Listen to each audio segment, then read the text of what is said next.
نحمده ونستعينه ونستغفره ونؤمن به ونتوكل عليه ونعوذ بالله من شرور أنفسنا ومن سيئات أعمالنا من يهده الله فلا مضل له ومن يضلله فلا هادي له ونشهد أن لا إله إلا الله وحده لا شريك له ونشهد أن سيدنا ونبينا وحبيبنا وسندنا ومولانا محمدا عبده ورسوله صلى الله تعالى عليه وعلى آله وأصحابه وبارك وسلم تسليما كثيرا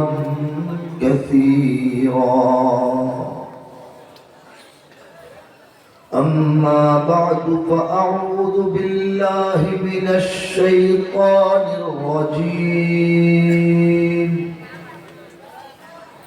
بسم الله الرحمن الرحيم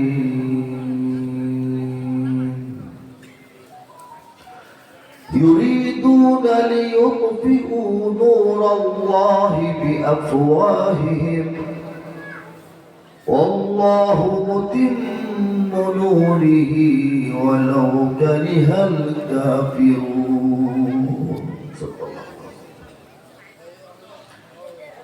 الحمد لله আমরা সকলেই হৃদয়ের গভীর থেকে আল্লাহর প্রতি মহব্বত এবং কৃতজ্ঞতা প্রকাশ করে বলি আলহামদুলিল্লাহ। আজকের এই মাহফিল 24তম, আলহামদুলিল্লাহ।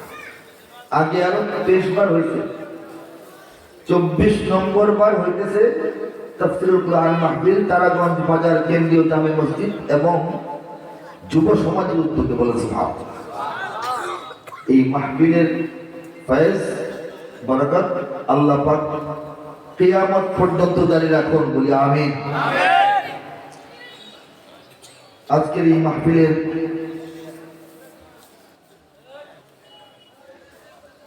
সম্মানিত সভাপতি, আমন্ত্রিত মেহমান বৃন্দ,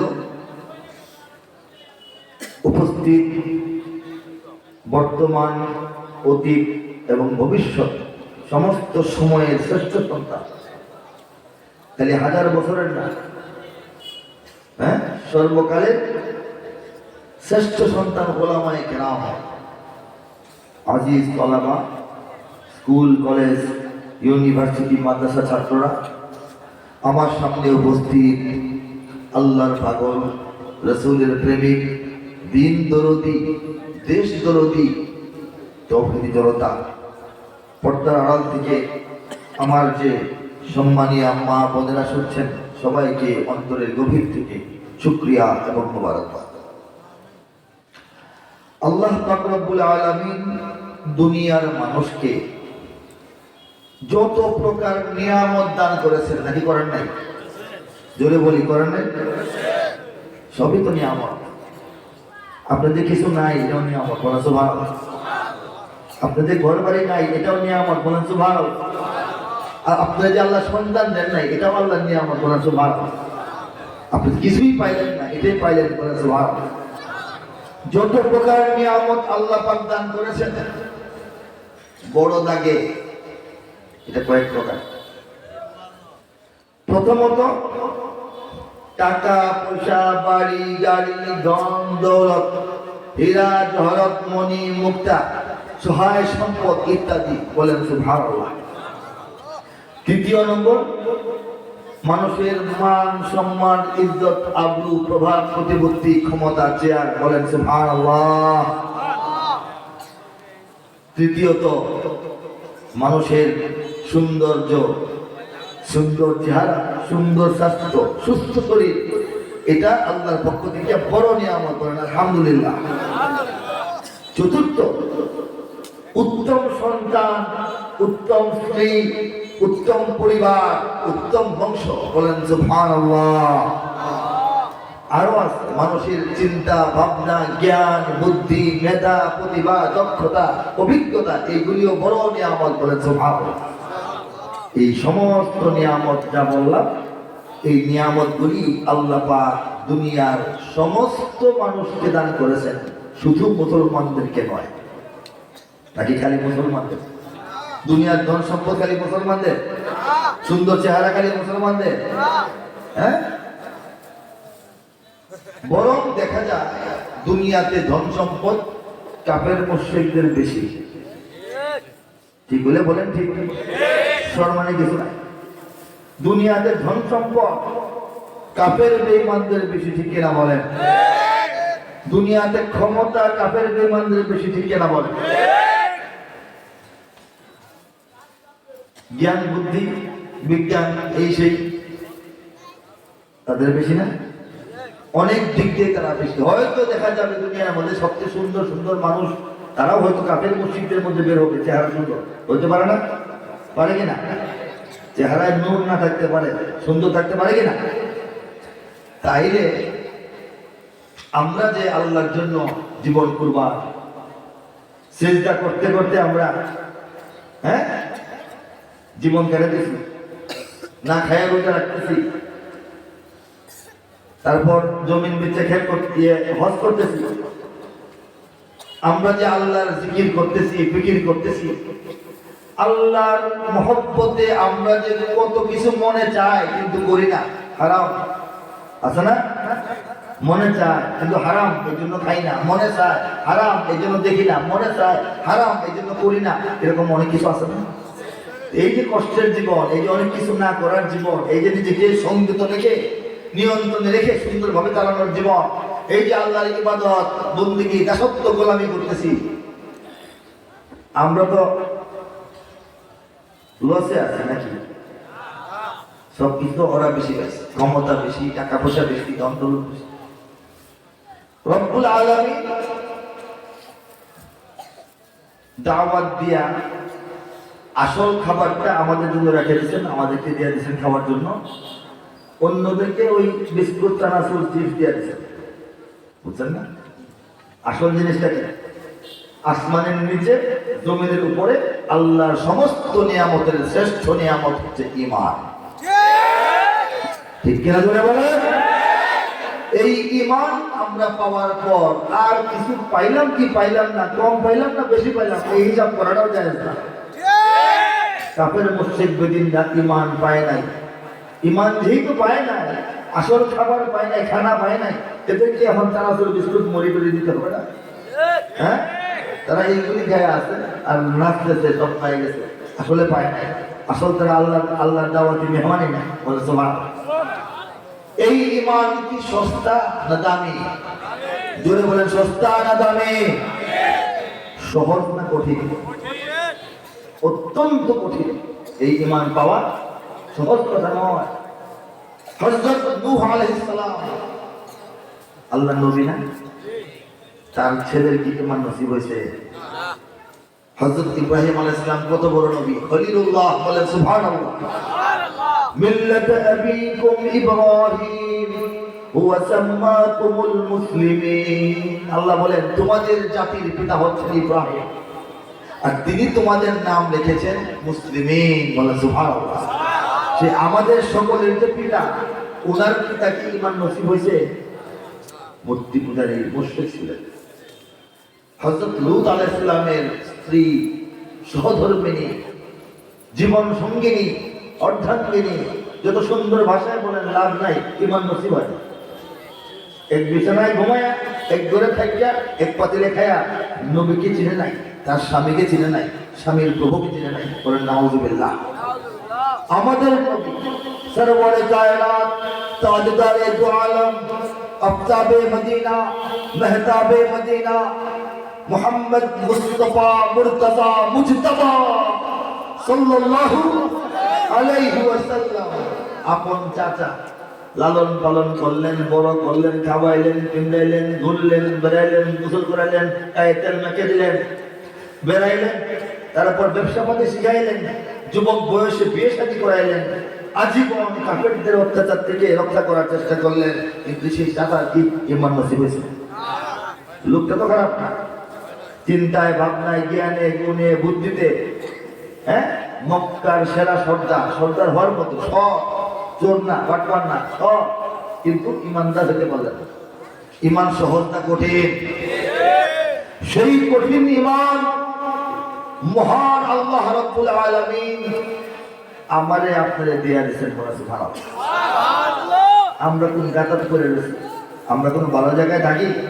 দুনিয়ার একটা গরিবের দেশ, একটা পোকামাকড়ের দেশ, একটা বন জঙ্গলের দেশ, একটা পেট কাটা মাটির দেশ, একটা সাগরের পাড়ের অন্ধকার দেশের মধ্যে আমাদের জন্ম। অথচ আল্লাহ পাক সবচেয়ে মূল্যবান উপহার ইমান আমাদেরকে মায়ের পেট থেকে ইমানটাকে জান্নাতের টিকিট হিসেবে হাতে ধরায়া ধরায়া দুনিয়াতে পাঠাইছে। এর চেয়ে বড় নিয়ামত আছে নাকি? হ্যাঁ, আল্লাহ যদি মানব জাতিকে অন্যান্য পশু পাখির মতো একটা আওয়াজ করার তৌফিক দিতেন, মনে করেন মুখে ভাষা নাই, বেশি কথা বলতে পারি না, শুধু আওয়াজ করি মুরগির মতো, কাউয়ার মতো, বিড়ালের মতো, বাঘের মতো, একটা আওয়াজ, সেই আওয়াজটা হয়তো আলহামদুলিল্লাহ। জন্ম থেকে মৃত্যু পর্যন্ত একটা কথা আমাদের জন্য লাজেম হয়ে যেত, আলহামদুলিল্লাহ। সুবহানাল্লাহ। কয়বার বলবেন? এই যে নিঃশ্বাস বের হয়ে গেল, আসবে, গ্যারান্টি আছে?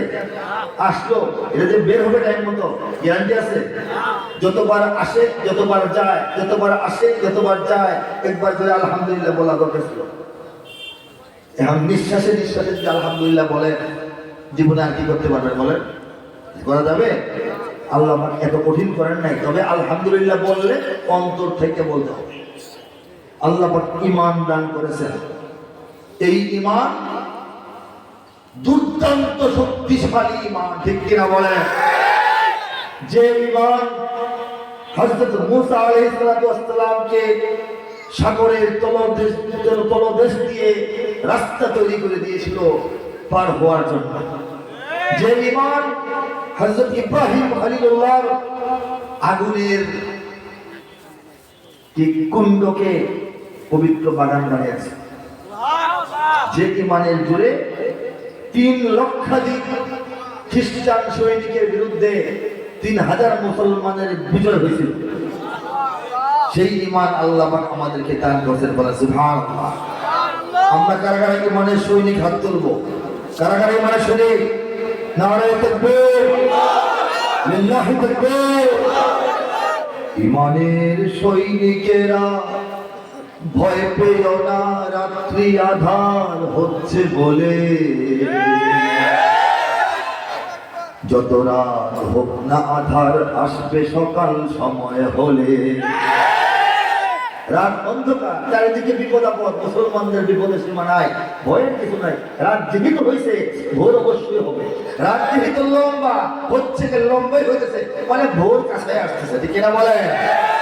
ঈমানের সৈনিকেরা ভয় পেও না, রাত্রি আধার হচ্ছে বলে, যত রাত হোক না আধার আসবে সকাল সময় হলে, যত রাত হোক না আধার আসবে সকাল সময় হলে।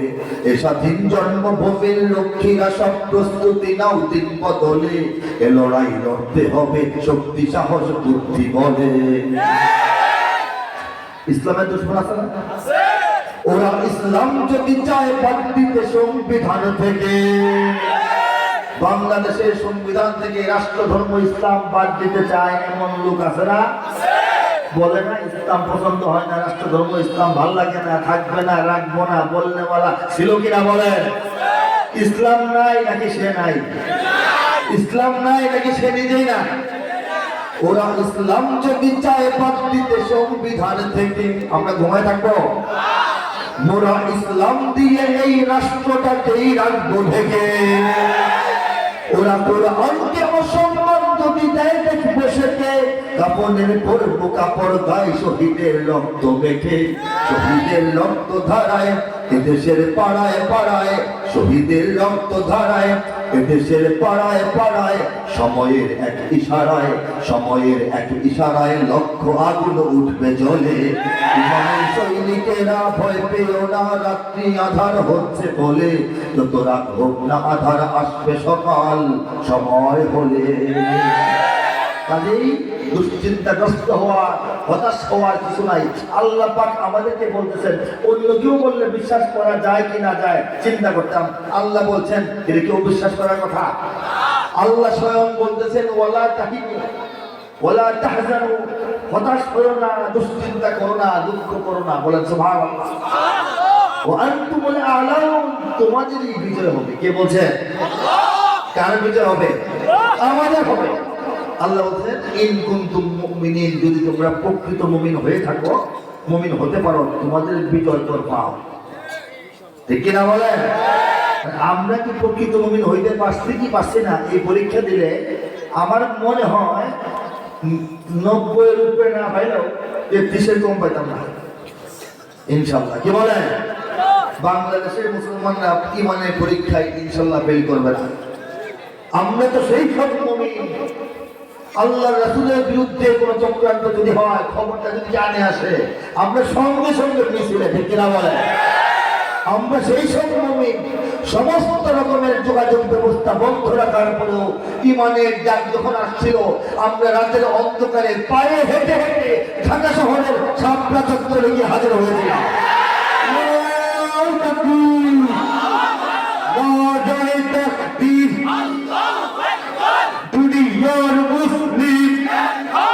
আমরা তো সেই সব মুমিন, আমরা সেই সব মুমিন যারা আমাদের ঘর বাড়ি, পরিবার বর্গ, দোকানপাট সবকিছু এক জায়গায় রেখে আল্লাহ এবং রাসূলের দ্বীনের কথাবার্তা শোনার জন্য ঘন্টার পর ঘন্টা তীব্র শীতের মধ্যে কুয়াশার নিচে বনের উপরে বসে থাকি। ঠিক কিনা বলেন? সারা দুনিয়া খুঁজে দেখেন, এরকম মুমিন পাবেন না। আন্দাজ করে বলতেছি না, ইন্টারনেটে খবর নিয়ে বলতেছি না, ইউটিউব থেকে তথ্য পেয়ে বলতেছি না, ইউরোপ, আমেরিকা, মধ্যপ্রাচ্য, মধ্য এশিয়ার বিভিন্ন দেশ ভ্রমণ করে দেখে শুনে বুঝে এসে বলতেছি। বলেন সুবহানাল্লাহ। বাংলাদেশের মুসলমানদেরকে সারা দুনিয়ার মুসলমানরাও সম্মান করে, অমুসলিমরাও সমীহ করে, ভয় পায়। পৃথিবীতে 200 কোটি মুসলমান। কত কোটি? 200 কোটি রে 10 দিয়া বাদ করলে 20 কোটি হয়। এই 20 কোটি বাংলাদেশে। সারা দুনিয়ার মুসলমানদের 10 ভাগের 1 ভাগ বাংলাদেশে। বলেন সুবহানাল্লাহ। এই দেশটার মধ্যে এত মুসলমান কেমনে হইলো? আমরা কি মক্কা মদিনার ধারে কাছে থাকি? আমাদের চারপাশে কোন মুসলমান দেশ আছে? নবীজির আমল খুব কাছাকাছি না 1500 বছর আগে পার হয়েছে। নবীজির আমল থেকে 1500 বছর পরের আমরা মানুষ। মক্কা মদিনা থেকে হাজার হাজার মাইল দূরে আমরা, আমাদের এই দেশ। এমন দেশ চতুর্দিকে বেষ্টনী, একদিকে সমুদ্র, 3 দিকে কাফের মুশরিকদের দেশ। এই বাংলাদেশের জমিনে ইসলামের দাওয়াত ভালো করে তো আসারই কথা না। আরবের আশেপাশে অনেক দেশে এখনো ইসলামের দাওয়াত আমাদের মতো সুন্দর হয় নাই। কেমনে আমরা ইসলাম পাইলাম, কেমনে মুসলমান হইলাম, এটার জবাব হইল বিজ্ঞানী জবাব দিতে পারবে না, ঐতিহাসিকরা জবাব দিতে পারবে না, অঙ্কের হিসাব মিলবে না। এই হিসাব আল্লাহর হাতে। বলে সুবহানাল্লাহ। আল্লাহ পাক চেয়েছেন, আল্লাহ পাক ইচ্ছা করেছেন, আল্লাহ পাক ফয়সালা করেছেন, তার তাকদীরি ইশারায়, তাকদীরি ফয়সালায় বাংলাদেশটা হয়ে গেছে ইসলামের। আল্লাহ পাক একটা সেফ জায়গার মধ্যে 20 কোটি ইসলামের সৈনিক তৈরি করেছেন। দিকেরা বলেন। আর এই বাংলাদেশ নামক দেশটাকে ইসলামের দুর্গ বানিয়েছেন। দিকেরা, আমরা সবাই বুঝিতে ব্যাপারটা বুঝতে হবে। আমাদের মূল্য অনেক। আমাদের দেশের সন্তানরা, ছেলেরা হিফজুল কোরআন প্রতিযোগিতায় সারা দুনিয়ায় 1 নম্বর হয়। আরবের ধনী ধনী রাষ্ট্রে বিশাল বিশাল মসজিদ হয়, ইমাম মুয়াজ্জিন বাংলাদেশ থেকে নিতে হয়। সারা দুনিয়ার 200 কোটি মুসলমানদের দাওয়াত এবং তাবলীগের বড় ইজতেমাটা বাংলাদেশে হয়। বাংলাদেশের রাজধানী ঢাকা শহরে এত মসজিদ, যত মসজিদ অনেক পুরাপুরি মুসলিম দেশের মধ্যে থাকে না।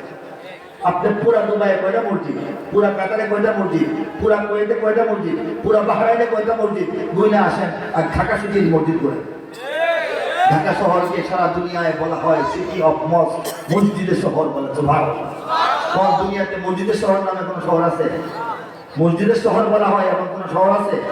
ঢাকা শহরকে বলা হয় মসজিদের শহর বলেন। আল্লাহু আকবার।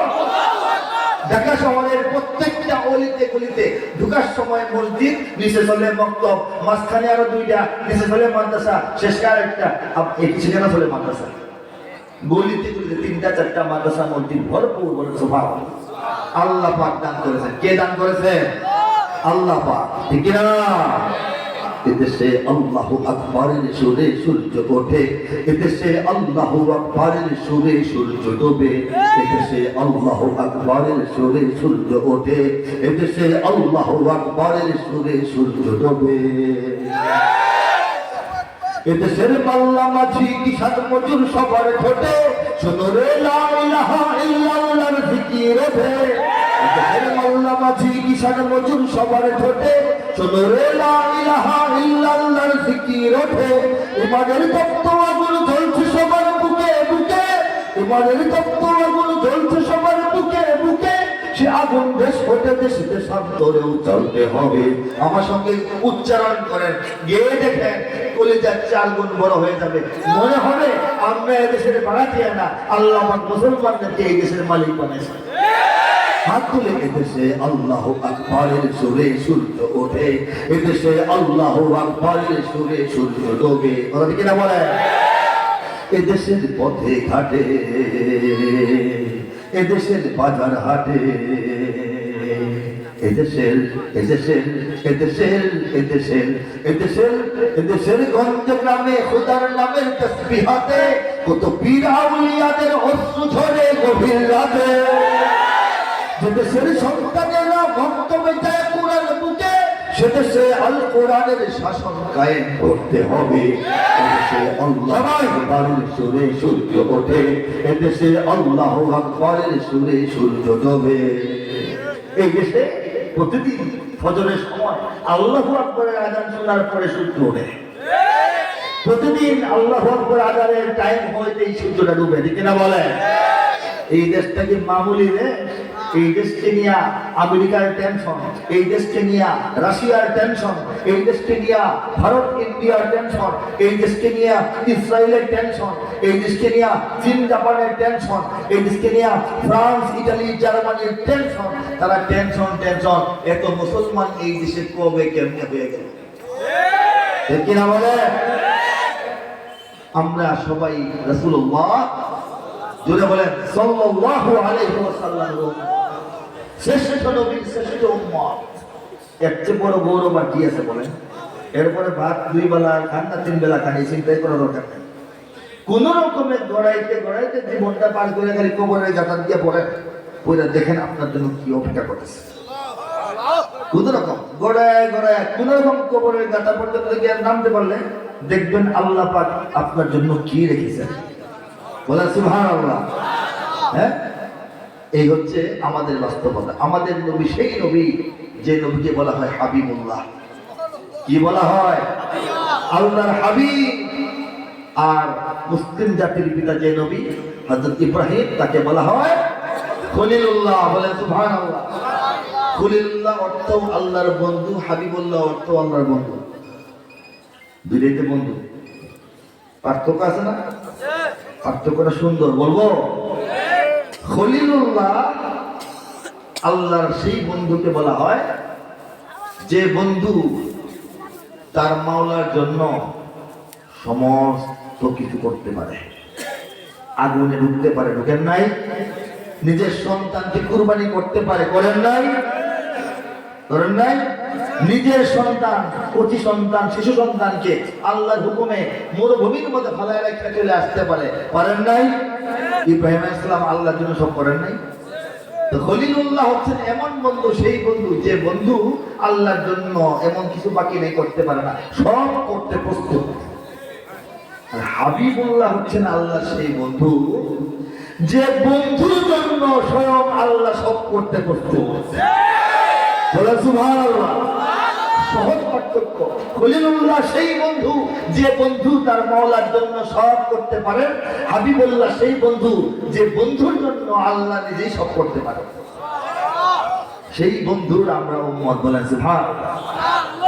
আমাদের ভবিষ্যৎ উজ্জ্বল যদি ইমানটা মজবুতভাবে ধরে রাখতে পারি, আমলটা একটু সহিষ্ণুভাবে করতে পারি, আখলাকটাকে সুন্দর করতে পারি, প্রয়োজনীয় ইলমটা অর্জন করতে পারি। আর ইমান, আমল, ইলমের সঙ্গে আখলাকের সঙ্গে যদি আকল বুদ্ধি নিয়ে চলতে পারি, ঠিক কিনা বলেন? আকল লাগে, আকল না থাকলে সব বরবাদ হয়ে যায়। এক মন ইলমরা দহ মন আকল বয়া। এক মন ইলম, আমরা মন মাপি না, এক মন ইলম যদি কেউ থাকে, সেই ইলমটা সেই ইলম দিয়া এই মানে কাজে লাগানোর জন্য, উপকার পাওয়ার জন্য 10 মন আকল লাগে, ঠিক না দাদাজি? আকল ছাড়া ইলম, এটারও সমস্যা। এটারও কি আওলা বাড়ে, বেশ বাড়ে। আছে দেশে, বাংলাদেশে অনেক আকল নাই, ইলম বেশি, এমন লোক আছে।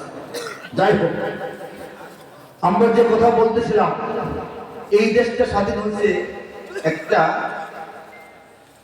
বাচ্চা শিশুর মতো, মানব সন্তানের মতো। 8, 9, 10 মাস পেটে থেকে বেরোয় না মানুষ। এই দেশটা 9 মাসের বিশাল, গোটা জাতির মধ্যে 9 মাসের প্রসব বেদনা। এরপরে বাংলাদেশ নামক শিশু রাষ্ট্রের জন্য বলেন সুবহানাল্লাহ। আল্লাহ চেয়েছেন তাই বাংলাদেশ হয়েছে। এটা আল্লাহর দান। কার দান? এটা ভারতের দান, অন্য কোন দেশের দান?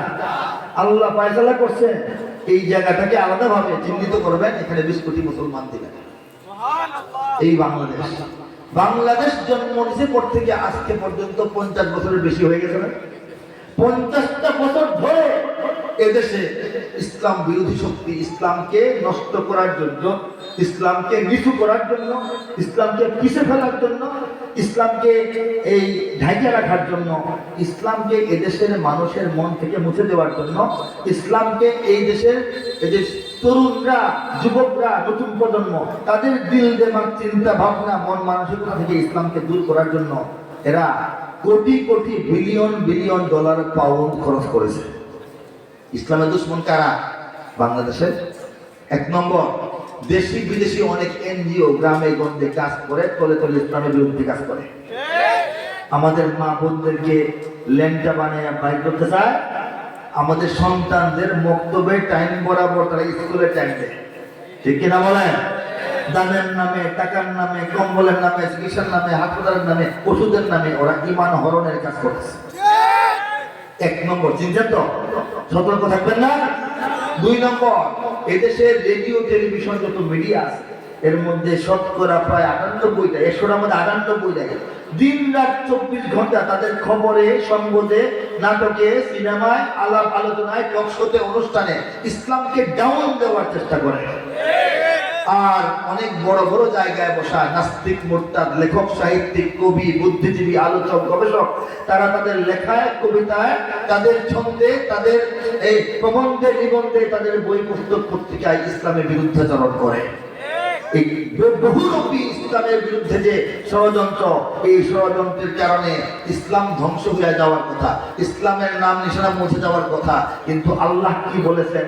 আল্লাহ বলেছেন ইউরিদুনা লিইউতফিউ নূরাল্লাহি বিআফওয়াহিহিম। আল্লাহ বলেন আমার দুশমনরা চায় আমার বাতি ফু দিয়া নিভায়ে ফেলতে। আল্লাহু মুতিম্মু নূরিহি, কিন্তু আমি আল্লাহ চাই আমার বাতি সম্পূর্ণরূপে জ্বালাবো।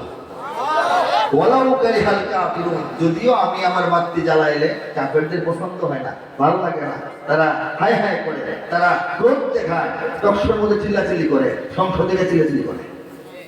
কিন্তু আল্লাহ তার বাতি জ্বালাবেন, ওয়াদা দিচ্ছেন, ঠিক কিনা বলেন? বলেন এত এত ষড়যন্ত্রে পড়ে ইসলাম কি নাই না আছে? দুর্বল না সবল? কিছু হতেছে না, সামনে বাড়ছে, মসজিদ কমছে না বাড়ছে, বলে মাদ্রাসা কমছে না বাড়ছে, সবাই করতে বলে আলেমরা আলেম কমছে না বাড়ছে, হাফেজ কমে না বাড়ে। আল্লাহ পাক এই বাংলাদেশকে ইসলামের জন্য ফাইনাল সিদ্ধান্ত নিয়ে আনেছেন, ইসলাম কায়েম করবেন। এখানে দুশ্মনদের দুশ্মনী কোনো কাজে লাগবে না, ঠিক না? বাংলাদেশের সব মানুষের নাম বদলাতে পারে, বইয়ের পাতায় স্বাধীনতা সংগ্রাম বদলাতে পারে, বঙ্গোপসাগরের সব পানি যেতে পারে শুকিয়েও, গোটা রাজধানী গেলে যেতে পারে বুড়িগঙ্গার ঢেউ, সুন্দরবন কেটে হতে পারে ইটের ভাটার লাকড়ি, শিল্পপতিরা দেউলিয়া হয়ে খুঁজতে পারেন চাকরি, চোর গুন্ডারা পেয়ে যেতে পারে মন্ত্রীর মর্যাদা, আইনের ফাঁকে কালো টাকা সব হয়ে যেতে পারে সাদা। অনেকেই বলে এই দেশ নাকি হুজুগে জাতির দেশ, দফায় দফায় বদলায় এর রন্ধন পরিবেশ, তাই বলে ইসলাম তো এদেশে হুজুগে হবে না শেষ, হুজুগে হবে না শেষ। ইসলাম এ মাটির পরতে পরতে জনপদে ঘরে ঘরে, ইসলাম এ জাতির 90% মানুষের অন্তরে, ইসলাম নিয়ে কেউ ছিনিমিনি খেলে এমন শক্তি নেই, আর কিছু থাক না থাক এদেশে ইসলাম থাকবে, সবকিছু বদলে যাক এদেশে ইসলাম থাকবে, আর কিছু থাক আর না থাক ইসলাম থাকবে, সবকিছু বদলে যাক। কেন্দ্রীয় কারাগার ছিল না চকবাজারে, এখন গেছে না কেরানীগঞ্জে। সংসদ ভবন যদি পুরানো হয়ে যায় তাহলে হলটা করে, তাহলে বিল্ডিং চেঞ্জ হইতে পারে না, পতাকার রং পরিবর্তন হইতে পারে না, সংবিধান পরিবর্তন হয় না, যা ইচ্ছা হোক ইসলাম তার জায়গায় থাকবে, ঠিক কিনা বলে? আওয়ামী লীগের নেতা কর্মীরা বিএনপি হতে পারে, ভয় আস্তে আওয়াজ দেন, আওয়ামী লীগের নেতা কর্মীরা বিএনপি হতে পারে। গোলাম মোল্লা রনি এমপি, আওয়ামী লীগ ছিল না, তখন বিএনপি করে না, এটা হয় না, আসে না? অবাক হব না বিএনপি যদি নৌকায় সিল মারে, বিএনপি লোক নৌকায় আসছে, আসে না? এগুলি হইতে পারে, হইতেছে। আওয়ামী লীগের নেতা কর্মীরা বিএনপি হতে পারে, অবাক হব না বিএনপি যদি নৌকায় সিল মারে, রাজপথ থেকে মুছে যেতে পারে গণতন্ত্রের দাবি, শোষকের হাতে চলে যেতে পারে ক্ষমতার তালা চাবি, স্বার্থের হাত নাড়তেও পারে আইনের কলকাঠি, আমার রক্তে লাল হতে পারে আমার দেশের মাটি। এই কবিতাটা 2010 লেখা, এরপরে ঘটনাগুলি ঘটে নাই, শাপলার মাটি লাল হয় নাই, আমাদের হাটহাজারিতে রক্ত ঝরে নাই, আমাদের ব্রাহ্মণবাড়িয়ায় শহীদের রক্ত ঝরে নাই, দোস্ত কিনা বলেন?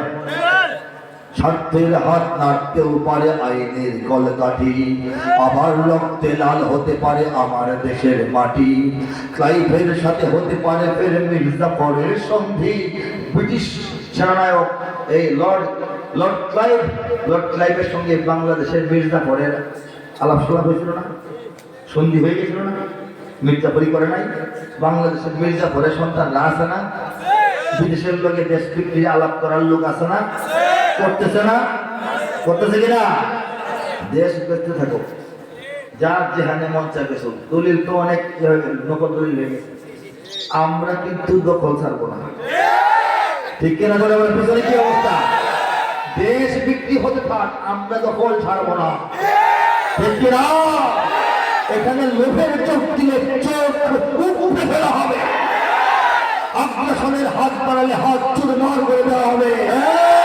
এই আল্লাহর রাসূলের 20 কোটি উম্মতের দেশ, এই নবীর দেশ, এই সাহাবায়ে কেরামের আগমনের দেশ, আউলিয়া কেরামের চোখের পানি মিশে থাকা দেশ, বীর শহীদদের রক্তস্নাত দেশ, উলামার দেশ, এই এখানকার 20 কোটি তৌহিদি জনতার দেশ, কালেমার দেশ, এই দেশকে লুণ্ঠন করার, এই দেশকে কেড়ে নেওয়ার কোন চিন্তা যে মগজ থেকে হবে, সেই মগজ চুরমার করে দেওয়া হবে।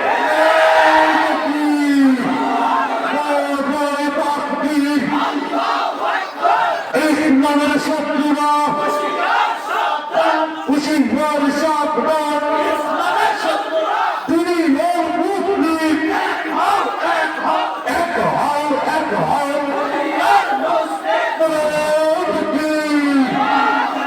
ক্লাইভের সাথে হতে পারে ফের মির্জাফরের সন্ধি, বিদ্রোহী কবি হতে পারে ফের লৌহ কপাটে বন্দি, এই বীরদের মাটি, বীরদের ঘাটি, শহীদের বাংলায়, জনতার ভোটে কিবা ভোট লুটে যেই যার ক্ষমতায়, নাস্তানাবুদ হয়ে যাবে যদি ইসলাম ভুলে যায়। ইসলাম ভুলে যায়। ইসলাম এ মাটির পরতে পরতে জনপদে ঘরে ঘরে, ইসলাম এ জাতির 90% মানুষের অন্তরে।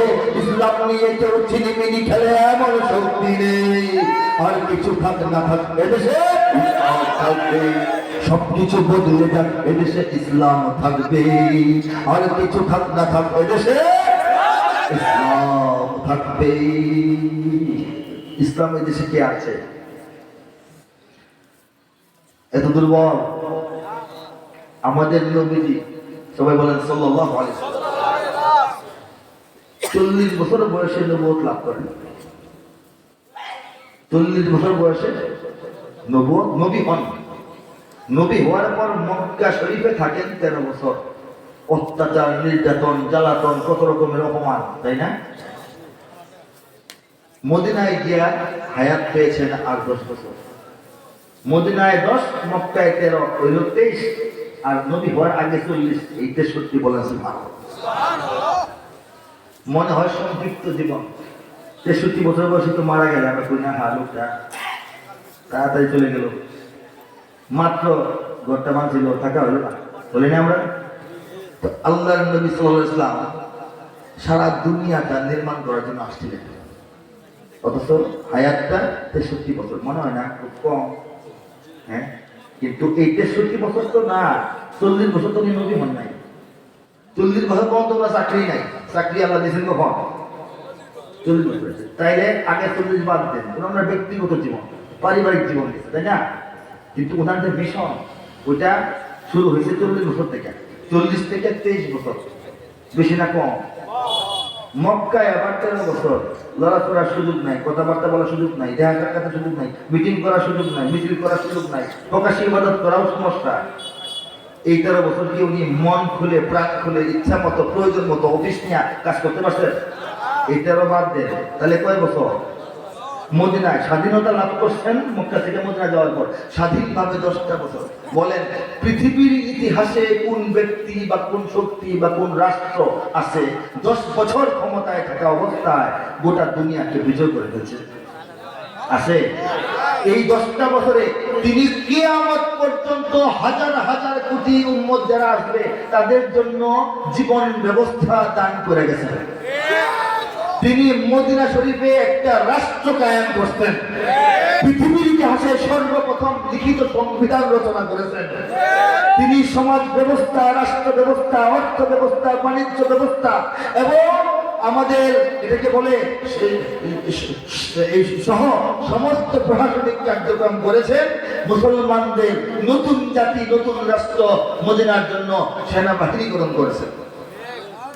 এবং পৃথিবীর সেই সময়ের আমেরিকা, রাশিয়া যেমন বড় বড় তখন যারা ছিল, হ্যাঁ, রোম, পারস্য সম্রাট, ইরান, হ্যাঁ, তাদের কাছে তিনি পত্র দিয়েছেন, ইসলাম গ্রহণ করার দাওয়াত দিয়েছেন। বলেন সুবহানাল্লাহ। এই একজন মহামানব, পৃথিবীর সর্বকালের সর্বশ্রেষ্ঠ, তিনি মাত্র 10 বছরের কর্মজীবনে এমন ভিত্তি তৈরি করে ফেলছেন যেটা এখন পর্যন্ত দুনিয়ার তাবৎ তাগতি শক্তি মিল্লা ধাক্কায় লড়াইতে পারতেছে না। ঠিক না বলে? আল্লাহ নবী সাল্লাল্লাহু আলাইহি ওয়াসাল্লাম ধৈর্য ধরেছেন। ধৈর্য, মক্কার জীবন, ধৈর্য, কষ্ট, সহ্য, চুপ, চোখের পানি, মুখে কথা নাই। সাহাবীরা এসব বিচার দিয়ে, হুজুর আমারে মারছে, সবুর করো। হুজুর অমুকে তো পিটাইতেছে, সবুর করো। অমুকের তো হযরত ওসমান রাদিয়াল্লাহু তাআলার উপর নির্যাতন হইতো, আমরা কি জানি না। আমরা খালি বেলালের ঘটনা শুনি। হযরত ওসমান নবীজির 2 কন্যার জামাই। বলেন সুবহানাল্লাহ। জিলনুরাইন, ইসলামের 3য় খলিফা। উনি ইসলাম গ্রহণের পর ওনাকে উটের কাঁচা চামড়া আছে না, গরুর থেকে সিলেট চামড়াটা, কাঁচা চামড়া দিয়ে পেঁচায়া ওনাকে মরুভূমির রোদের মধ্যে ফেলে রাখা হতো। আল্লাহ নবী সহ্য করতেন, সাহাবা কেরাম সহ্য করতেন। হযরত বিলাল ওনাকে ধরে নিয়ে বলতেছে, ঈমান ত্যাগ করো, আল্লাহকে ছাড়ো। উনি আশহাদু আল্লাহ ইলাহা ইল্লাল্লাহ, আশহাদু আল্লাহ ইলাহা ইল্লাল্লাহ ও আশহাদু আন্না মুহাম্মাদুর রাসূলুল্লাহ বলতে লাগলেন। একদম আগুনের মতো গরম, ঝলসে যাবে। বাদাম ভাজার জন্য গরম করেন না বালু, এই চুলার গরম আর কি গরম বুঝেন তো, মরুভূমির গরম। ওখানে ওনাকে শোয়ায় রাখা হয়েছে। এই শোয়ায় রাখায় তাদের আকৃতি মেটে না, এই জন্য পিঠের নিচে আবার কয়লা ঢুকাই দিছে, আর শরীরের উপরে পাথর দিয়ে দিছে, এরপরে জবান বন্ধ হয় না, এই জন্য রাগের চুটে তার মুখের ভিতরে বড় কয়লা ঢুকাই দিচ্ছে, জিব্বার মধ্যে জ্বলন্ত কয়লা, জিব্বাটা পুড়ে গেছে। তিনি তখন বলতে লাগলেন আহাদ আহাদ আহাদ আহাদ আহাদ আহাদ। তিনি আল্লাহ বলতে পারতেন না চাইলে? আহাদ শব্দটা আল্লাহ শব্দটা সমানিত, শুধু না উনি যেহেতু লম্বা বলতে পারতেছেন না, একটা শব্দ বলতেছেন আল্লাহ আল্লাহ আল্লাহ আল্লাহ বলতে পারতেন না, উনি আহাদ আহাদ বললেন কেন? ঘটনা আছে না? কারণ আল্লাহ যে একজন আছেন এটা মুশরিকরা মানত, মুশরিকরা তারা আল্লাহর সঙ্গে শিরিক করতো, এই জন্য মুশরিক। তারা আল্লাহকে চিনে, আল্লাহর সঙ্গে আরো অনেক আল্লাহ শরীক করে, বানোয়াট আল্লাহ, এই জন্য মুশরিক। কাজেই তিনি বুঝাইলেন যে হ্যাঁ খালি আল্লাহ না, আল্লাহ এক, তোমরা তো বেশি, আমি কই এক। কাজেই আমার ইমানটা আমি ধরে রাখছি যে বোঝানোর জন্য একটা শব্দ আহাদ আহাদ, তোমরা হইলে বহু আল্লাহ, আমি এক আল্লাহ, এক আল্লাহ বলে সুবহানাল্লাহ। কয়টা দিন বলেন? 13 বছরের বেশি তো না, 13টা বছর সহ্য করার পরে মদিনায় যাওয়ার পর রব্বুল আলামিন এই মায়ের খাওয়া দাগি, হ্যাঁ, শিলা কাটা ছেঁড়া মানুষগুলিকে মদিনার বাদশা বানায় দিলেন, বিশাল সেনাবাহিনী বানায় দিলেন। বদরে বিজয়, উহুদে বিজয়, খন্দকে বিজয়, খয়বরে বিজয়, ঠিক কি না বলে? মসজিদে নববী তৈরি হইল, আল্লাহ নবী ডাক দিলেন, আজানের সিদ্ধান্ত হয়েছে, ঢোল বাজানো হবে না, বাঁশি পোকা হবে না, আজান দেওয়া হবে, জবান দিয়া মানুষকে ডাকা হবে। কারা ডাক দেবেন? হযরত ওমর খাড়া, আবু বকর উপস্থিত, ওসমান উপস্থিত, হ্যাঁ, তারপরে সাদ ইবনে আবি ওয়াক্কাস উপস্থিত, আব্দুর রহমান ইবনে আউফ উপস্থিত, তারপরে আবু হুরায়রা উপস্থিত, আমাদের আবু মুসা আশআরী উপস্থিত রাদিয়াল্লাহু তাআলা আনহু। তারা সবাই বড় বড় সাহাবী, প্রশাসনিক দায়িত্ব পালন করার মতো জ্ঞানী গুণী বুদ্ধিমান দক্ষ অভিজ্ঞ সাহাবী, তারা দাঁড়ায় আছেন। আল্লাহর নবী মনে হয় ডাক দিবেন, আমাদের দিতেও পারে এই বড় কাজ। হ্যাঁ, আল্লাহ নবী বললেন বিলাল কোথায়, তারা ডাক দেন, সুবহানাল্লাহ বলবেন না? বিলালকে দায়িত্ব দিলেন, হযরত বিলাল আজানের দায়িত্ব পাইলেন, বলেন সুবহানাল্লাহ।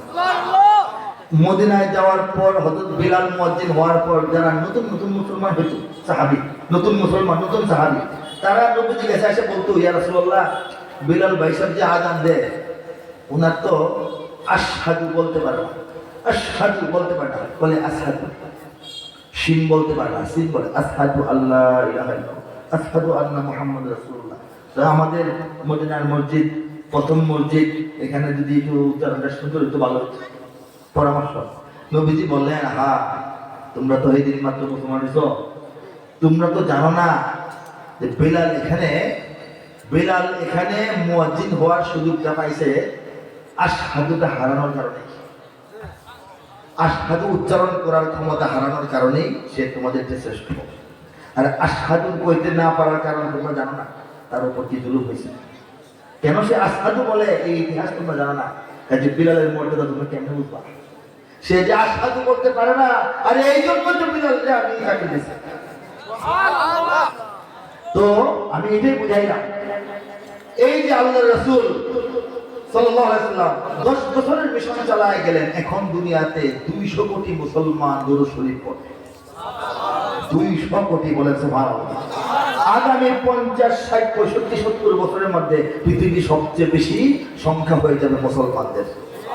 ইউরোপ মুসলমানময় হয়ে যাবে, রাশিয়া মুসলমানময় হয়ে যাবে, বলেন সুবহানাল্লাহ।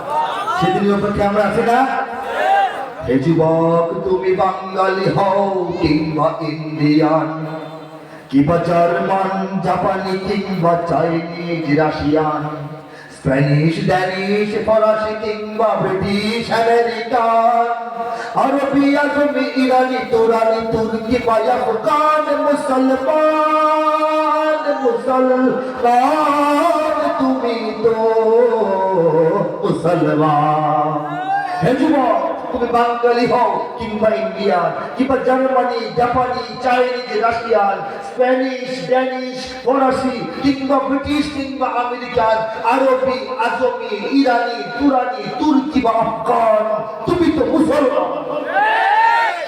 এরা এই যে 20 কোটি মুসলমান, যদি কেউ মনে করেন আমরাই, তাহলে সমস্যা। আমরা শেষ না, 200 কোটি মুসলমান, বাকি 180 কোটি মুসলমান আমাদের ভাই, আমাদের বোন, ঠিক না? পৃথিবীর সমস্ত মুসলমান একটা শরীরের মতো, শরীরের একটা জায়গায় ঠেঙ্গাতে বাড়ি মারলে সারা শরীর ব্যথা, ঠিক না বলে? হ্যাঁ, নাকি এক হাত কাটে দিলে আরেক হাত টের পায় না? চোখের মধ্যে গোটা মারলে কি আপনার সমস্যা আছে? আপনি চোখে গোটা মারলে লাভ মারেন কেন, দৌড় মারেন কেন? পায়ের সমস্যা কি? পাও ভাঙলে আপনি চোখ দিয়ে পানি বের হয়ে গেল, চোখের সমস্যা কি? গোটা শরীরটা এক। আল্লাহর নবী বলছেন সমস্ত মুসলমান একটা দেহ।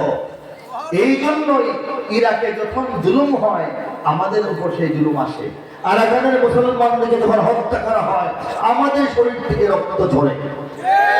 এখন ফিলিস্তিনের মুসলমানদেরকে যখন ধ্বংস করা হচ্ছে আমাদের কলিজাটা পুড়ে যাচ্ছে, ঠিক না বলে?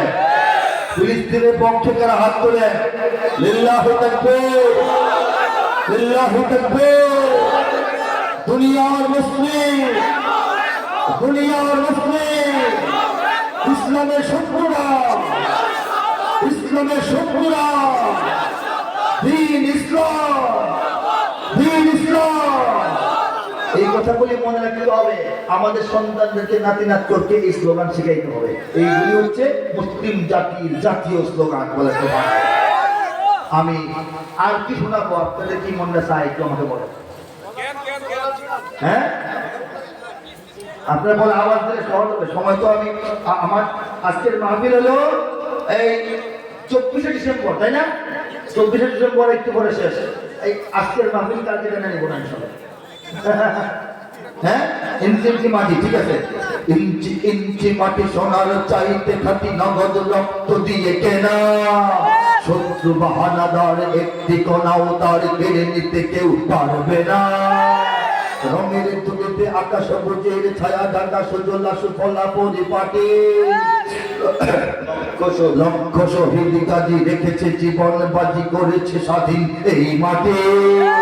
বাংলাদেশ আমার, বাংলাদেশ তোমার, বাংলাদেশ সবার প্রাণ। ধন্য ধন্য আমি সবার চাইতে দামি বাংলা মাটির সন্তান। বাংলাদেশ আমার, বাংলাদেশ তোমার, বাংলাদেশ খোদার দান। সোনার জন্মভূমি তোমার জন্য আমি জীবন দিয়েছি কোরবান। আল্লাহর দোয়া, বাংলাদেশ কার দান? আল্লাহর দান। জমিন কেন দিচ্ছেন? ইসলাম কায়েম করার জন্য আর তার ইবাদত করার জন্য। কোন কাফের মুশরিকের এখানে হাত ঢুকানোর সুযোগ নাই। নাস্তিক মুরতাদদের ব্যাপারে বলবো, আমরা যখন পান খাই, পানের মধ্যে জর্দা সুপারি কয়ার টয়া দেওয়া যায় না? দিলে পরে কি করি? কয়ার পছন্দ না হলে বল ফালাই দিই, চুন কমাই, হ্যাঁ, কাঁচা সুপারি বদলে শুকনা সুপারি নেই। এই সুযোগ আমাদের আছে। কিন্তু যখন চিনি পানি করে শরবত দেওয়া হয় তখন কি চিনি আলাদা করার সুযোগ আছে? আছে? নাই তো। আল্লাহ রাব্বুল আলামিন বাংলাদেশকে ইসলামের সঙ্গে চিনি পানির মতো মিশাই ফেলছে। যার ভালো লাগবে খাইবো, যার ভালো লাগবে না হ্যাঁ বিমানের টিকিট কাটবো, ঠিক না বলে? হ্যাঁ, এটা হলো বাস্তবতা। এটা কি বাস্তবতা? চারিদিকে দুশ্মন আছে না নাই? ভেঙো না, ভেঙো না মন, সাহস জমিয়ে রাখো বুকে। ঈমান জিন্দা করে জিহাদের হুঙ্কারে পরাজিত করো শত্রুকে। চারিদিকে গাদ্দার ভিনদেশি তাবেদার আছে না? সজাগ দৃষ্টি রাখো সবে। সকল মির্জাফর বিদেশি গোলাম চর রুখতে তাদের আজ হবে। বাংলাদেশ আমার, বাংলাদেশ তোমার, বাংলাদেশ সবার প্রাণ।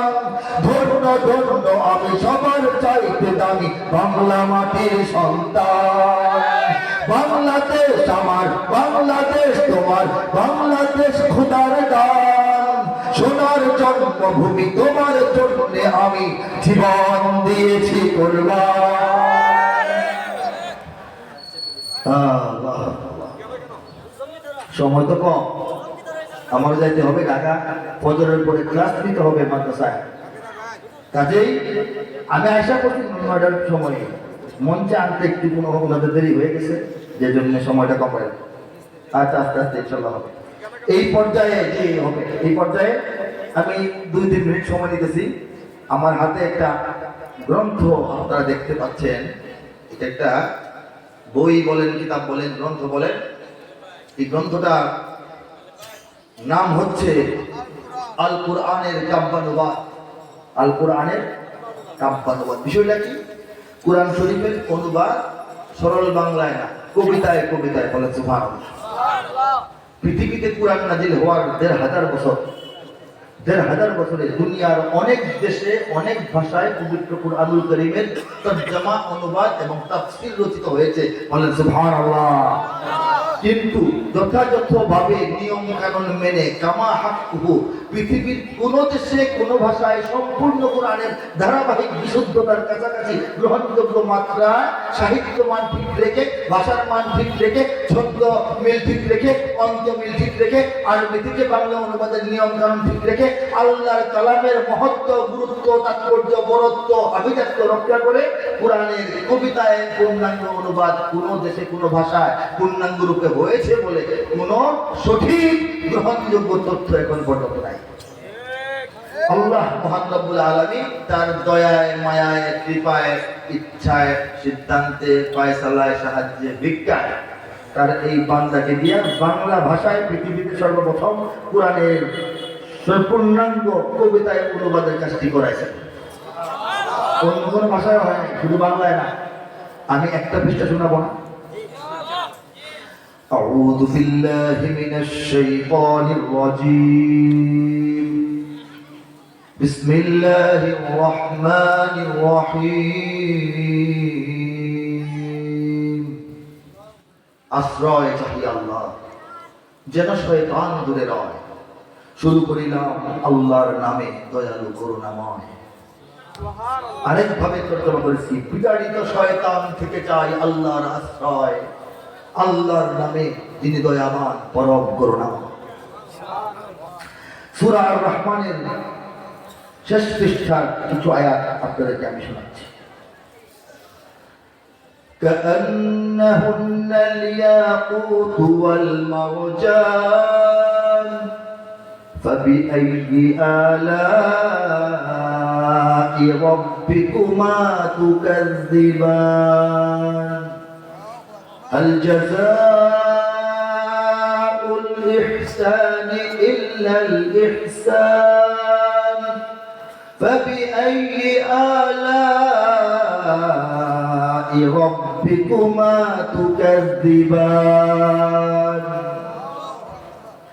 ومن دونهما جنتان فبأي آلاء ربكما تكذبان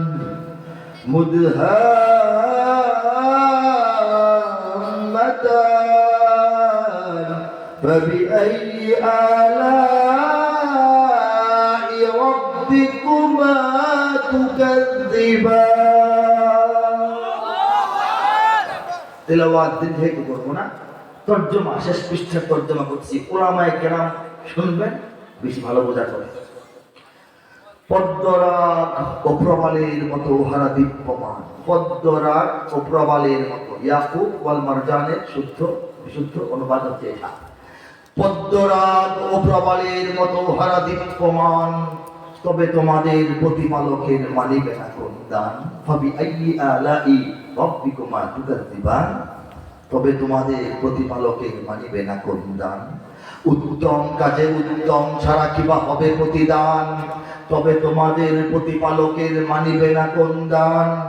এ দুটি ছাড়াও সেখানে রয়েছে আরো দুটি উদ্যান, তবে তোমাদের প্রতিপালকের মানিবে না কোন দান। উদ্যান দুটি কৃষ্ণাভ ঘন সবুজ দৃশ্যমান, তবে তোমাদের প্রতিপালকের মানিবে না কোন দান। দুটি উদ্যানে রবে চঞ্চলা ঝর্ণা প্রবহমান, তবে তোমাদের প্রতিপালকের মানিবে না কোন দান। তাতে ফলমূল খেজুর আনার থাকিবে বিদ্যমান, ফিহিমা ফাকিহাতুন ওয়া নাখলুন ওয়া রুম্মান, তাতে ফলমূল খেজুর আনার থাকিবে বিদ্যমান, তবে তোমাদের প্রতিপালকের মানিবে না কোন দান। সুশীলা রূপসী রমণী কুলের সেখানে অবস্থান, তবে তোমাদের প্রতিপালকের মানিবে না কোন দান। আর সে হরেরা স্বর্গ তাবুতে রবে অপেক্ষমান, তবে তোমাদের প্রতিপালকের মানিবে না কোন দান। তাহাদের আগে না ছুঁয়েছে জিন, না ছুঁয়েছে ইনসান, তবে তোমাদের প্রতিপালকের মানিবে না কোন দান। সবুজ ও সুন্দর গালিচায় বসিবে দিয়ে হেলান, তবে তোমাদের প্রতিপালকের মানিবে না কোন দান। সর্বশেষ আয়াত, তাবারাকাসমু রাব্বিকা যিল জালালি ওয়াল ইকরাম। আল্লাহর ইচ্ছায় আমার মাধ্যমে যে তর্জমাটা দাঁড়াইছে সেটা শোনাচ্ছি।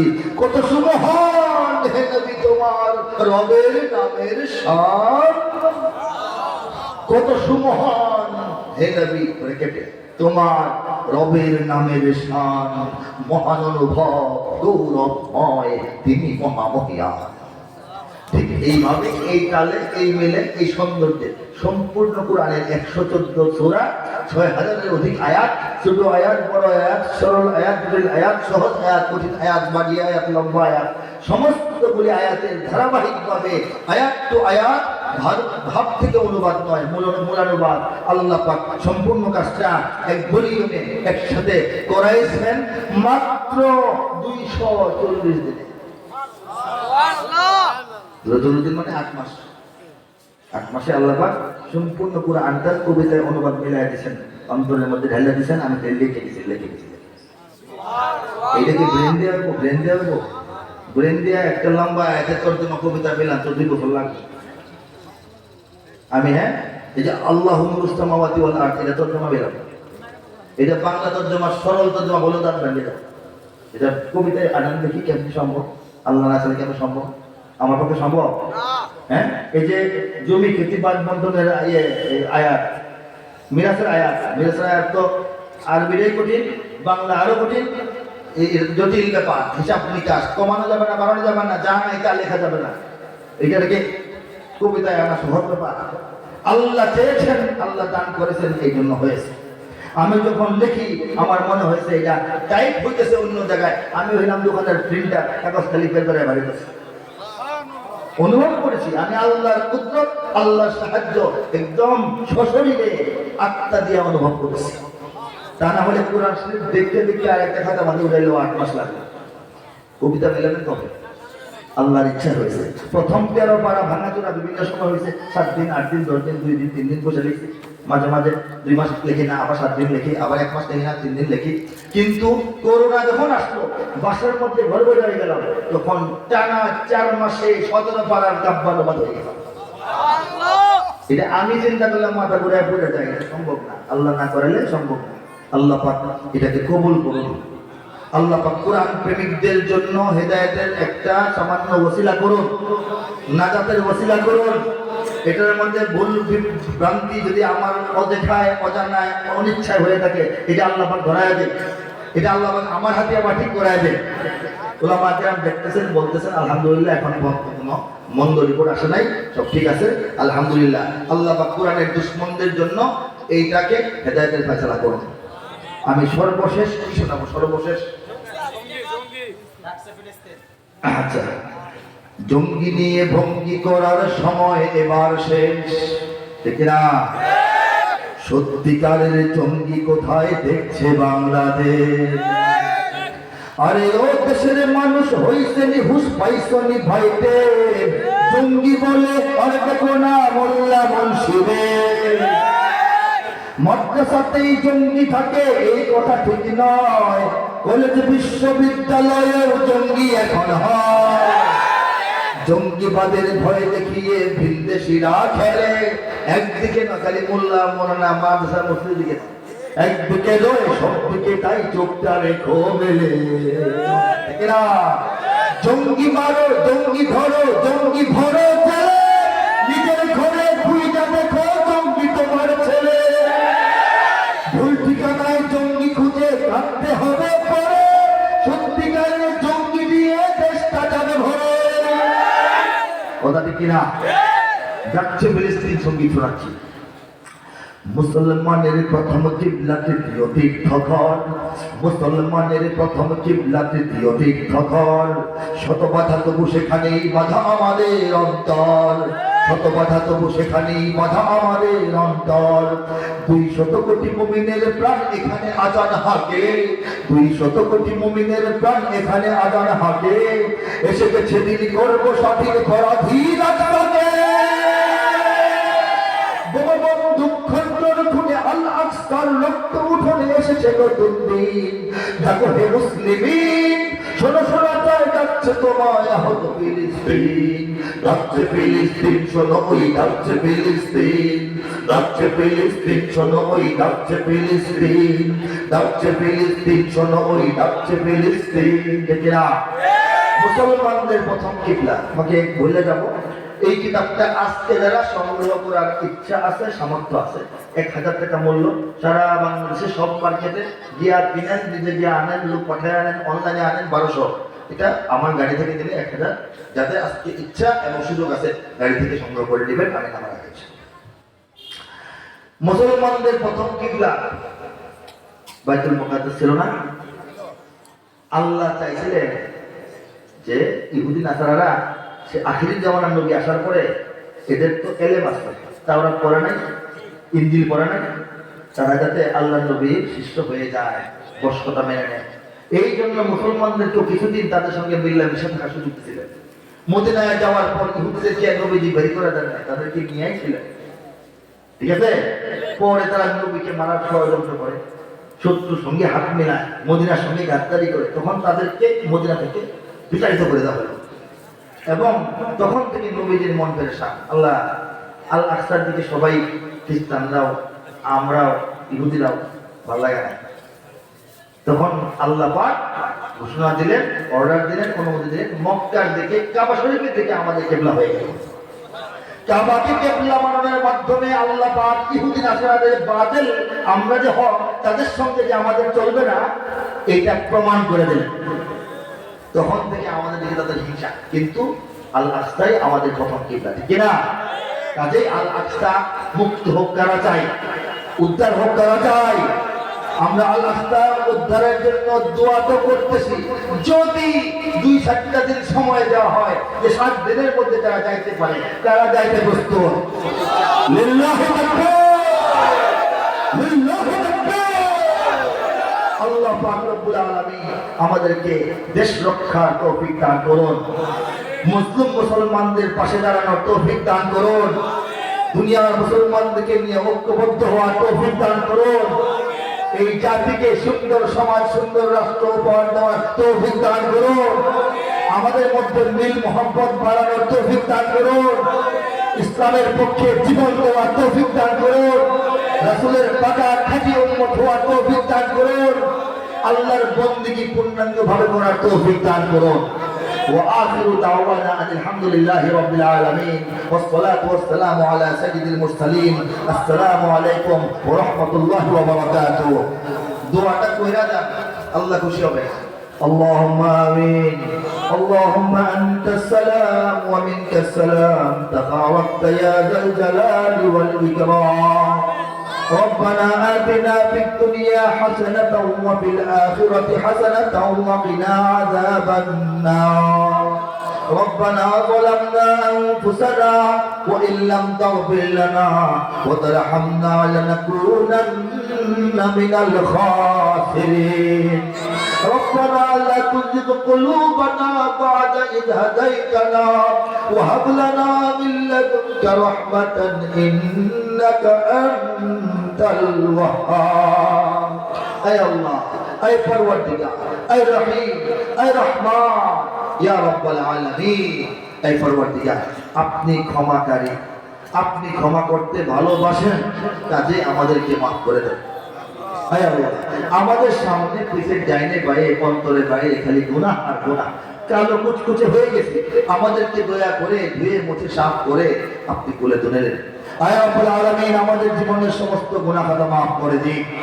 আল্লাহ, আমরা অত্যন্ত দুর্বল, অসহায়, নিরুপায়, অভাবগ্রস্ত, আমাদের সমস্ত হাজাত আপনি পুরা করে দেন। হে রব্বুল আলামিন সমস্ত মুশকিলাত আপনি আসান করে দিন। হে রব্বুল আলামিন যারা বিছানায় শয্যাশায়ী রোগী তাদেরকে আপনি নেক হায়াত দান করুন। আল্লাহ যারা কবরে শায়িত তাদের কবরকে জান্নাতের বাগান বানিয়ে দিন। হে আল্লাহ যারা প্রবাসী আল্লাহ বাড়িঘর ছাইরা মাতৃভূমি ছাইরা জন্মভূমি ছাইরা আত্মীয় স্বজন পাড়া প্রতিবেশী বন্ধু বান্ধব ঘরের মানুষ ছাইরা যারা বিদেশে পড়ে আছে আল্লাহ তাদেরকে প্রথমে হেদায়েতের ফয়সালা করেন। আল্লাহ দ্বীন ঈমান ইসলাম শরীয়ত সুন্দরভাবে মেনে বসবাস করার তৌফিক দান করেন। আল্লাহ হারাম থেকে বেঁচে থাকার তৌফিক দান করেন। আল্লাহ তাদের হালাল রিজিকের মধ্যে অফুরন্ত নিয়ামত দান করেন, রিজিকের মধ্যে বরকত দান করেন, হালাল রিজিকের সমস্ত দরওয়াজা তাদের জন্য সহজ করে দেন। আয় আল্লাহ তাদের পরিবার পরিজনকে হেফাজত করেন, তাদের মনের মধ্যে ধৈর্য সহ্য দান করেন। আয় রব্বুল আলামিন তাদেরকে আপনি হায়াতে তাইয়্যিবা দান করেন। আল্লাহ প্রবাস থেকে বাংলাদেশের মসজিদে মাদ্রাসায় মক্তবে মাহফিলে তারা সহযোগী হয় আল্লাহ তাদের সমস্ত সহযোগিতার উত্তম জাযা আপনি দান করুন। আয় আমাদের নতুন প্রজন্মকে আপনি হিদায়াত করুন, সমস্ত রকমের কাফেরি মুশরিকি বদ্দিনী কলা কৌশল থেকে ষড়যন্ত্র থেকে আমাদের পোলাপান আপনি বাঁচায় দেন। আয় রব্বুল আলামিন আমাদের মা বোনদেরকে সারা দিন কষ্ট আয় আল্লাহ আল্লাহ তাদেরকে আপনি নেককার বানায় দেন, তাদেরকে আপনি পরহেজগার বানায় দেন, তাদেরকে সত্যিকার অর্থে পর্দানশীল বানায় দেন, তাদের জীবনে আপনি রহমত দান করুন, বরকত দান করুন। আয় আল্লাহ তাদের আমলকে আপনি বাড়ায় দেন, ঈমানকে বাড়ায় দেন, আখলাককে সুন্দর করে দেন, সমস্ত আমলের সওয়াব বাড়ায় দেন। আয় রব্বুল আলামিন তাদেরকে আপনি আপন করে নেন। আল্লাহ তাদেরকে একটি উত্তম জাতি উপহার দেওয়ার জন্য উত্তম মায়ের জাতি বানায় দেন। আয় রব্বুল আলামিন পুরুষদের পাশাপাশি শরীয়তের সীমারেখার ভিতরে থেকে দ্বীন ও ঈমানের খেদমত করার তৌফিক দান করুন। আয় রব্বুল আলামিন আল্লাহ আমাদের ঘরে শান্তি দান করুন, আমাদের সংসারে সমাজে শান্তি এবং শৃঙ্খলা দান করুন, আমাদের রাষ্ট্রে শান্তি শৃঙ্খলা এবং নিরাপত্তা দান করুন, সারা দুনিয়ার উম্মতে মুহাম্মদীকে ঐক্যবদ্ধ হওয়ার তৌফিক দান করুন। হে আল্লাহ মুসলিমদেরকে মুক্তি এবং নাজাত দান করুন। আল্লাহ আপনার রাস্তার সৈনিক যারা, যোদ্ধা যারা, মুজাহিদিন যারা, তাদেরকে আপনি বিজয় দান করুন। হে আল্লাহ যারা জালিম আল্লাহ তাদেরকে হেদায়েত দান করুন, অন্যথায় তাদেরকে আপনি দমন করুন, ধ্বংস করে দেন। اللهم شتت شملهم، اللهم فرق جمعهم، اللهم زلزل أقدامهم، اللهم نكس رؤوسهم، اللهم ألقي في قلوبهم الرعب। আল্লাহ কাফের মুশরিকদের অন্তরের ভিতরে ডর ঢুকায় দেন, আল্লাহ তাদের পা কাঁপায় দেন, আল্লাহ তাদের মাথাকে আপনি অপমানে নিচু করে দেন, মুসলমানদেরকে বিজয় দান করেন। আয় রব্বুল আলামিন আপনার প্রিয় নবী যত কিছু নিয়ামত আপনার কাছে চেয়েছেন সমস্ত নিয়ামত আমরাও চাই আমাদেরকে দান করেন। আয় রব্বুল আলামিন আপনার প্রিয় হাবিব যত কিছু থেকে পানাহ চেয়েছেন আমাদেরকেও পানাহ দিয়ে দেন। আয় আল্লাহ জীবনের বাঁকে বাঁকে পরতে পরতে প্রত্যেকটা মুহূর্ত প্রত্যেকটা শ্বাস নিঃশ্বাসে আমরা যেন দ্বীন ও ঈমান ও ইসলামের উপর কায়েম থাকতে পারি।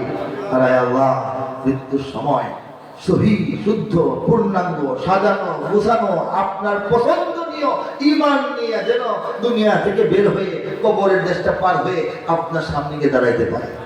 سبحان ربك رب العزة عما يصفون وسلام على المرسلين والحمد لله رب العالمين آمين آمين بخصائص لطفك آمين برحمتك يا أرحم الراحمين. السلام عليكم ورحمة الله وبركاته. এ পর্যায়ে আমাদের সামনে একটি ইসলামী সঙ্গীত পরিবেশন